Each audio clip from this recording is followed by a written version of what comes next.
Bonjour à tous. Je suis Romain Briand de la société BBS Lama. Je travaille principalement moi au SAV depuis maintenant une huitaine d'années.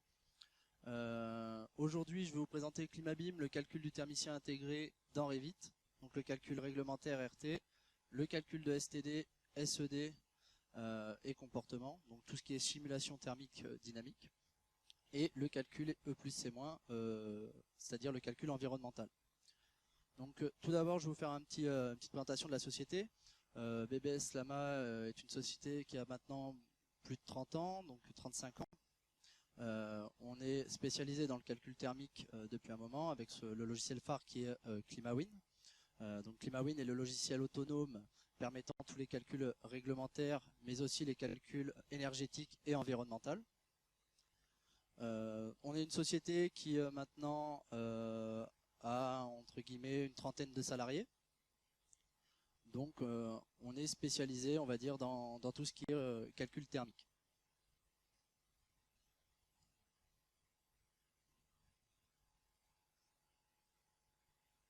Donc d'abord, qu'est-ce que Climabim?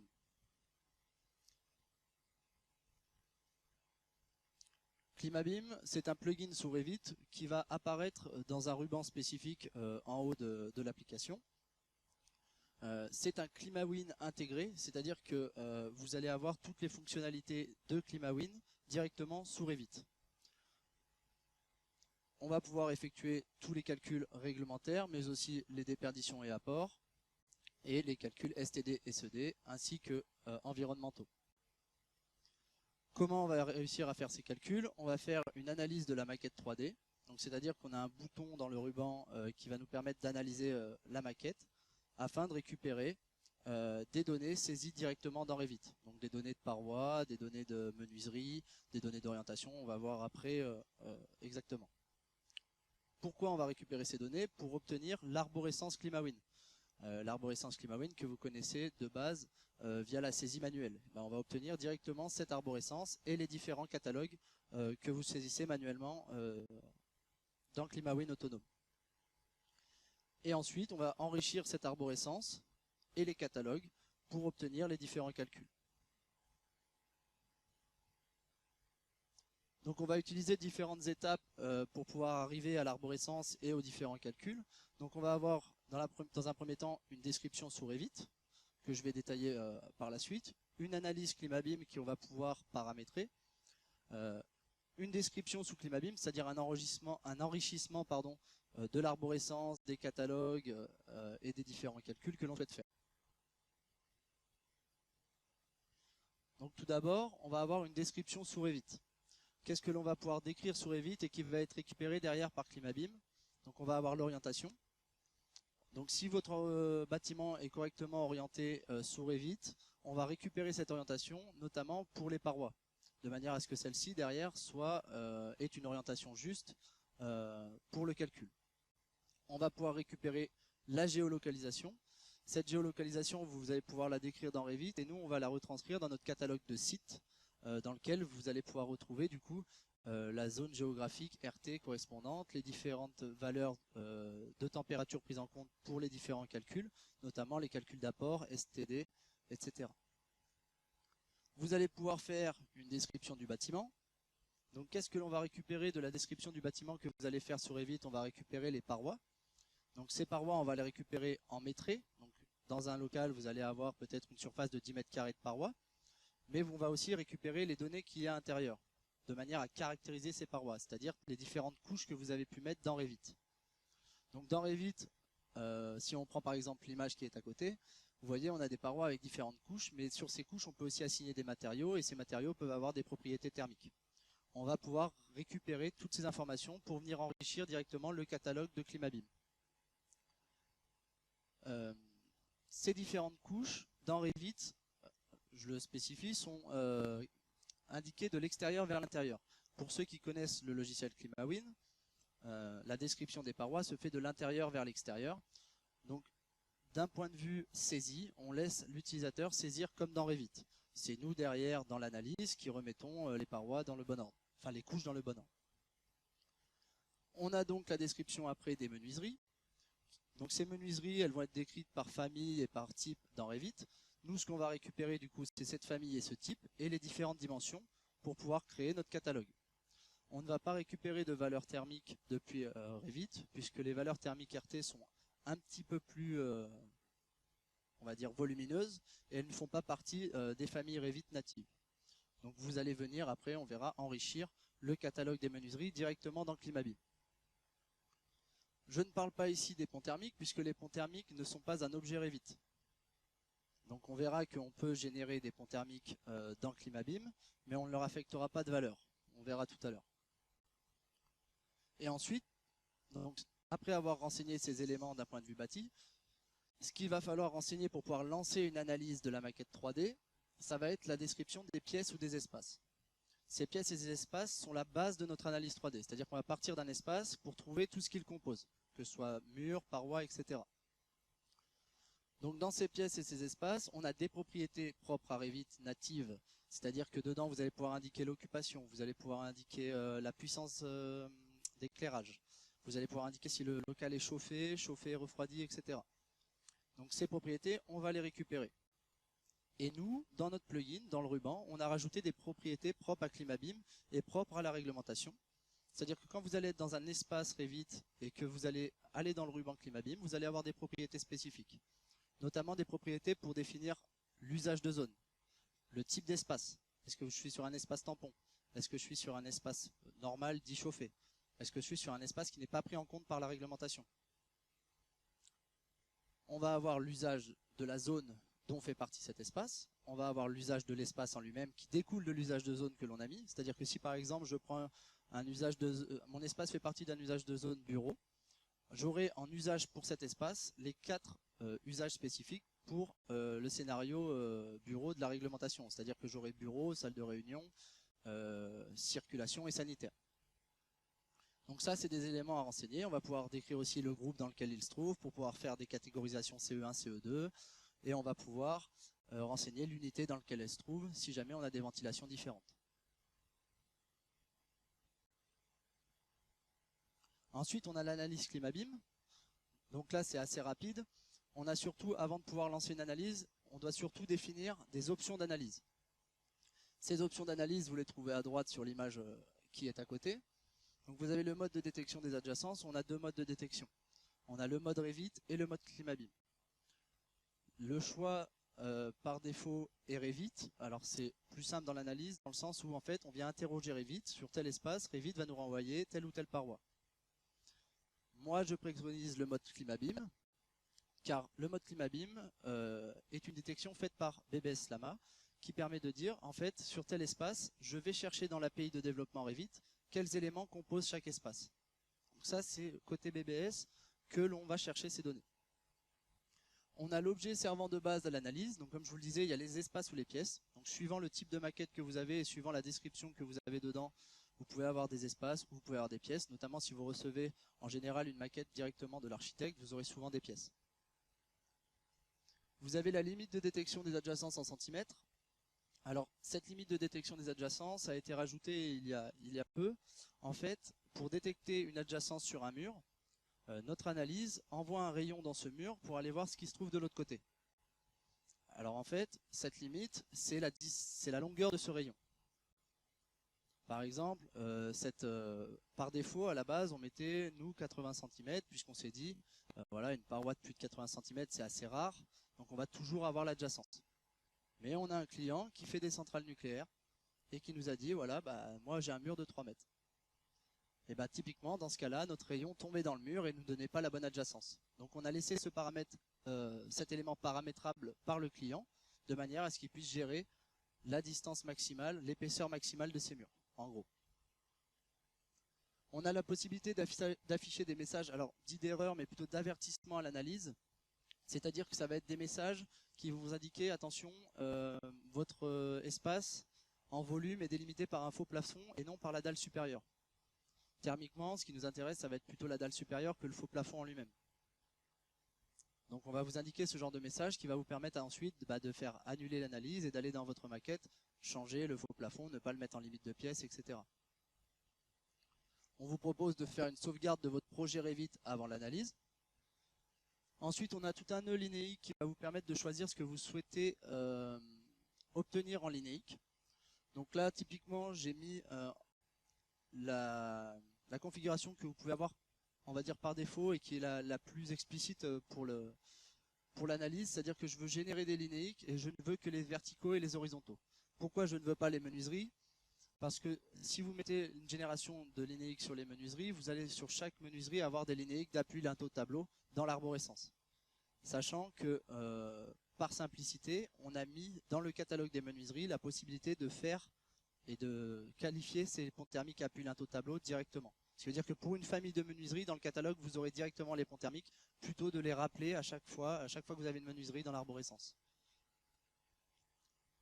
On a un onglet thermique qui va vous permettre de choisir le type d'étude que vous souhaitez faire. Donc, par défaut, elle est en étude détaillée. Encore une fois, pourquoi? Parce qu'on est sur un processus BIM et que dans le processus BIM, vous allez avoir les espaces dans la maquette Revit. Donc, à partir du moment où vous avez les espaces dans la maquette Revit, nous, on considère que le mieux, c'est d'avoir une étude par local. Sinon, vous avez une étude qui s'appelle Global, et dans ce cas-là, vous allez obtenir toutes les parois extérieures directement dans un groupe, sans avoir de découpage par local, etc. Vous avez la possibilité d'ignorer les adjacences intérieures. Cette possibilité, elle a été mise en place pour les personnes qui ne souhaitent faire que du calcul réglementaire. Les parois intérieures dans le calcul réglementaire ne sont pas renvoyées au moteur, donc elles sont inutiles. Donc si vous ne faites que du calcul réglementaire, vous pouvez indiquer que vous souhaitez ignorer ces parois. Si vous voulez aller dans de la STD, dans du comportement, dans de l'énergie carbone, vous pouvez les laisser. Et on a les phases du projet à analyser, ce sont les phases Revit, c'est-à-dire que vous pouvez avoir des phases de démolition, des phases de construction, etc. Donc vous pouvez choisir la phase que vous souhaitez analyser pour avoir que les éléments qui font partie de cette phase.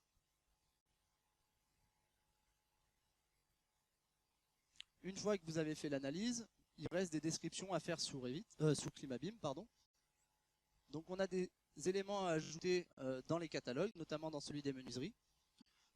Comme je vous l'ai dit, on va récupérer simplement la famille et le type et la dimension pour pouvoir créer notre catalogue. Et vous allez venir caractériser thermiquement cette menuiserie dans le catalogue. Donc il y a plusieurs manières de caractériser ces menuiseries. Vous allez pouvoir le faire manuellement si vous avez les valeurs d'un fabricant sur un papier ou ce genre de choses. Ou vous avez l'accès à des banques de données Edibatec de manière à avoir directement soit la menuiserie complète avec tous les facteurs solaires, tous les UF, etc. Soit vous allez pouvoir composer votre menuiserie avec différents verres, etc. Vous avez le choix, soit vous prenez la fenêtre entière, soit vous prenez le vitrage directement composé, ou soit vous composez vous-même votre vitrage. Vous allez devoir créer le catalogue des ponts thermiques pour leur assigner une valeur. C'est-à-dire que vous allez créer vos ponts thermiques horizontaux, vos ponts thermiques verticaux, horizontaux que ce soit L8, L9, L10. Vous allez créer le catalogue avec les valeurs qui vont bien. Vous allez créer aussi le catalogue des générateurs de manière à créer ensuite votre génération. Donc là, vous allez pouvoir créer votre chaudière, votre système thermodynamique, etc. suivant le générateur qui dessert votre bâtiment. Vous allez pouvoir du coup ensuite ajouter des caractéristiques dans l'arborescence. Donc suite à la saisie de votre catalogue, vous allez pouvoir faire les liens vers les ponts thermiques. Donc les liens vers les ponts thermiques, je m'explique, c'est qu'en fait quand vous avez choisi dans l'option d'analyse la possibilité de générer des ponts thermiques, sur chaque mur extérieur, on va vous générer un pont thermique vertical, un pont thermique vertical, un pont thermique horizontal haut, un pont thermique horizontal bas. Et vous avez souvent un autre pont thermique vertical de l'autre côté. Donc il va falloir faire les liens en fait entre l'arborescence où vous avez sur chaque paroi le pont thermique et votre catalogue. Lien vers les générateurs, ça va être le lien pareil entre votre génération que vous allez créer dans l'arborescence et les générateurs que vous avez mis en catalogue. Et ensuite vous allez pouvoir choisir les différents calculs que vous souhaitez effectuer. Sur le bâtiment dans l'arborescence, vous avez des onglets différents où vous avez la possibilité de choisir le calcul de déperdition et d'apport que vous souhaitez faire, le calcul RT que vous souhaitez faire et si vous souhaitez faire un calcul dans l'environnemental. Comme vous pouvez le voir ici, suivant les différents calculs que vous sélectionnez, vous avez des onglets différents. Vous avez un onglet variante qui va vous permettre de faire le calcul de faisabilité. Vous avez un onglet E+C- qui lui va vous permettre de faire le calcul environnemental et impact carbone. Vous avez ensuite aussi des nouveaux modules qui sont en cours de développement chez nous, qui sont l'aérolique et hydraulique, qui vont vous permettre de parser des systèmes aéroliques et hydrauliques pour obtenir un dimensionnement. Et ensuite, vous avez des petits utilitaires qui vous permettent d'aller un peu plus vite pour faire ces différents liens que l'on a vus auparavant.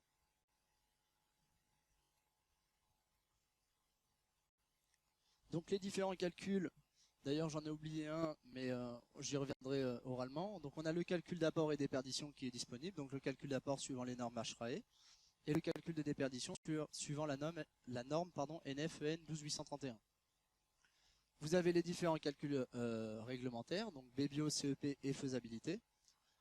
Donc le BBIO, vous allez pouvoir ensuite créer le fichier XML pour le dépôt de permis de construire à renseigner sur le site RT Bâtiment. Le calcul de CEP pour obtenir ensuite le fichier R7, donc le récapitulatif standardisé de l'étude thermique. Et la faisabilité qui est obligatoire pour justifier l'utilisation de telle ou telle génération suivant la surface de votre bâtiment. Vous avez les calculs STD, SED et comportement. Donc ce sont trois calculs différents. Vous avez le calcul STD qui va être un calcul de besoin de votre bâtiment, heure par heure. Donc c'est un calcul de simulation thermique dynamique heure par heure de besoin de votre bâtiment. Vous avez un calcul SED qui lui va prendre en compte les générations que vous avez pu renseigner pour avoir le calcul de consommation de votre bâtiment heure par heure, avec des calculs aussi d'un confort sur les locaux, etc. Les calculs comportement qui eux vont permettre de choisir des scénarios, on va dire un peu extrêmes sur des températures sur une semaine ou sur des pannes, ce qui va vous permettre de voir le comportement de votre bâtiment suite à par exemple une panne de votre chaudière le 24 décembre par exemple. Voir si après pouvoir planifier une intervention, ce genre de choses. Et on a, et c'est celui que j'ai oublié de spécifier ici, le calcul énergie carbone, donc environnemental, qui lui fait partie d'un onglet différent comme vous avez pu le voir sur la fenêtre précédente, dans lequel vous allez venir renseigner votre catalogue de PCE, dans lequel vous allez faire des liens vers la base d'Ignes, et renseigner les différentes quantités dont vous avez besoin et lancer le calcul BPOS et le calcul de consommation, enfin d'impact carbone, avec les différents niveaux d'énergie obtenus. On a des interactions ensuite et des impressions. Alors Climabim peut être utilisé de deux manières différentes. Je reviendrai sur les impressions, mais Climabim peut être utilisé de deux manières différentes. Soit vous allez utiliser Climabim pour faire tous vos calculs directement dans Revit, soit vous souhaitez simplement gagner du temps sur votre métré, etc. Et là, vous allez simplement lancer une analyse pour obtenir tout le métré et les caractéristiques de vos éléments. Et vous allez pouvoir exporter aux différents formats qui sont ClimaWin et Climaudit. Une fois que vous exportez dans ces formats, vous pouvez réouvrir directement le fichier. Donc quand on exporte en format ClimaWin, on a l'extension spécifique du logiciel ClimaWin qui est CW5. Et on a une extension CWA pour les fichiers Climaudit. Vous le réouvrez directement dans ClimaWin et là vous êtes libre de faire ce que vous souhaitez. Parce qu'il y a quand même des restrictions dans Climabim, c'est-à-dire que dans Climabim, vous n'allez pas pouvoir venir ajouter une paroi. Vous n'allez pas pouvoir rajouter une paroi. Vous allez pouvoir rajouter une paroi en catalogue, mais vous n'allez pas pouvoir la rajouter dans l'arborescence pour être conforme à ce qui est mis dans la maquette. Vous n'allez pas pouvoir rajouter un local dans l'arborescence. Il y a des petites choses que vous n'allez pas pouvoir faire pour rester cohérent avec ce qu'on trouve dans la maquette. Alors que si vous exportez simplement pour obtenir le métré rapidement et après enrichir tout le modèle, vous allez pouvoir exporter aux différents formats et venir après rajouter des locaux, rajouter certains éléments, etc. Corriger des surfaces si jamais il y a des problèmes. Enfin, vous avez les impressions, donc vous avez un gestionnaire d'impression qui vous permet d'imprimer soit des données que vous avez renseignées en catalogue, soit des résultats que vous avez fait de calcul. Donc vous avez on va dire des impressions de saisie, que ce soit votre catalogue du site, que ce soit votre catalogue de parois, etc. Ça, c'est des données que vous saisissez ou qui sont récupérées depuis Revit. Et vous avez des impressions de résultats de calcul, que ce soit des paires rapports, etc. Un export que je n'ai pas mis aussi, on a des exports Excel sur les déperditions et les apports.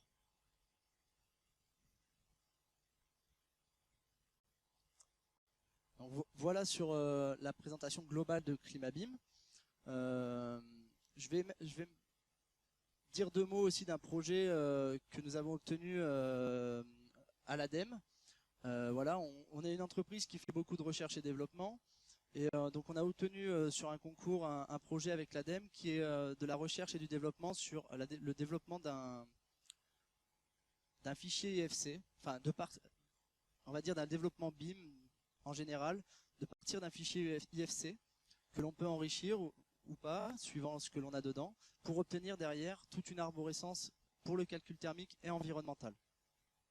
Donc le but, c'est que à la fin, on obtienne un fichier où il y a toutes les données que l'on souhaite pour les différents calculs.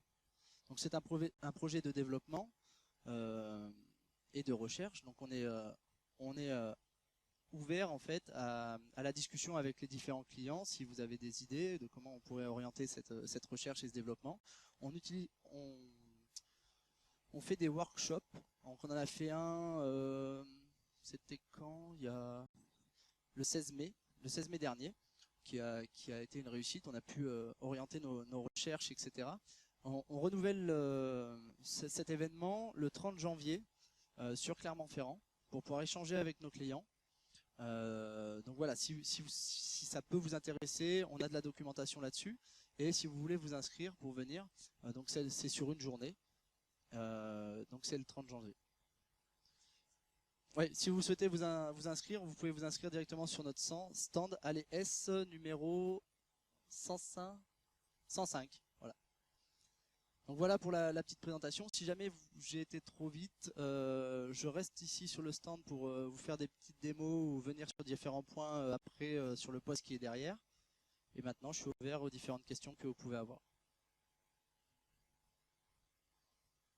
Oui. Oui. Alors, j'en ai pas parlé, mais c'est vrai que si le... Ouais. Alors si la question est que si la maquette évolue, en gros, si voilà, il y a des murs qui changent, ce genre de choses, on a une option. Alors je vais revenir sur la diapo concernée. Voilà, donc cette option, elle se trouve dans les analyses ClimaBIM. Vous avez en fait un bouton qui vous fait analyser ou mettre à jour. Ce qui fait que dans un premier temps, vous allez analyser votre maquette. Et là, votre maquette, vous changez des parois, vous agrandissez des pièces, vous réorganisez. Vous faites ce qu'on appelle une mise à jour. Ça va vous mettre à jour l'arborescence, sans perdre les différents liens que vous avez pu faire sur les différents ponts thermiques que vous avez pu déjà saisir, etc. Vous avez un bouton qui est spécifique pour mettre à jour.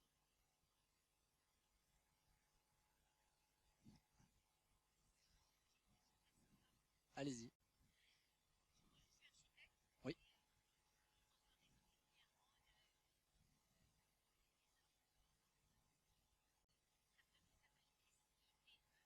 Ouais. Ouais. Non, non. Euh, Moi, je reste persuadé, entre guillemets, qu'il y a quand même deux métiers et que la thermique n'est pas donnée à tout le monde et on n'a pas un bébio en claquant des doigts ou ce genre de choses. Notamment sur des parois, des caractéristiques de parois ou de menuiserie. En RT 2012, les caractéristiques sur les menuiseries sont, je pense qu'il y a une cinquantaine de données à renseigner. C'est pas en claquant des doigts qu'on peut avoir ça. Donc voilà. Je pense que le bureau d'études est quand même le mieux placé pour faire le calcul, ou un architecte qui aurait des bases de thermique, parce que voilà, le BBO reste sur le bâtiment en général, donc c'est possible pour l'architecte, mais il faut avoir des bases de thermique quand même. On n'a pas un BBO en claquant des dents. De rien. Est-ce que vous avez d'autres questions? Non? Bah écoutez, je vous libère, je vous remercie. Bonne journée.